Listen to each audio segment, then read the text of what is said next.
বন্ধুরা, মাসিকের সময় মহিলাদের পূজা করতে বারণ করা হয়। এর পিছনে অনেকের অনেক রকম কারণ বলে থাকে। অনেকে বলে পূজা করতে পারে, আবার কেউ বলে পূজা করতে পারবে না। তাই আজকের এই ভিডিওটিতে আমি এই সমস্ত প্রশ্নের উত্তর দেওয়ার চেষ্টা করব। তো নমস্কার বন্ধুরা, রাখি অফিসিয়াল চ্যানেলে আপনাদের সকলকে জানাই অনেক স্বাগত। আশা করি ঈশ্বরের কৃপায় আপনারা সকলে ভালো আছেন এবং সুস্থ আছেন। বন্ধুরা, অনেকেই বলে মাসিকের সময় মহিলারা অপবিত্র হয়ে যায়।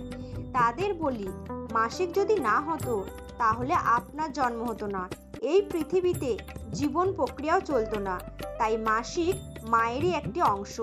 তাই মাসিক হলে মহিলারা কখনোই অপবিত্র হয় না। তো এখন প্রশ্ন হচ্ছে, তাহলে কি মহিলারা এই সময় পূজা করতে পারবে? তো এর আগে বন্ধুরা, আপনাদের জানতে হবে পূজার সময় কি হয়। যখন আমরা পুজো দিই সেই সময় ঈশ্বরের দূতেরা আমাদের বাড়িতে আসেন। এর জন্য আমরা পুজো করার আগে স্নান করে পরিষ্কার পরিচ্ছন্ন হয়ে পূজা করতে বসি। কারণ সেই সময় যদি আমাদের শরীরে নেগেটিভিটি থাকে তাহলে দূতেরা আমাদের শরীর থেকে তা বের করে দেয়।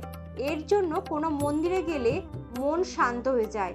কারণ সেই মন্দিরে যে দূতেরা কাজ করছে তারা হয়তো আপনার শরীর থেকে নেগেটিভিটি বার করে দিয়েছে, নয়তো সে নিজেই ভয়ে পালিয়েছে। আর আপনার শরীর যদি নোংরা থাকে, কোনো দূতেরাই আপনাকে ছোবে না, কারণ তারা নোংরার কাছে কখনোই যায় না। তো এখন প্রশ্ন হচ্ছে, আপনি কি এই সময় পূজা করতে পারবেন? এর উত্তর হলো হ্যাঁ। আপনি এই সময় ভগবান শ্রীকৃষ্ণ, ভগবান শিব ও মাতাদের পুজো করতে পারবেন।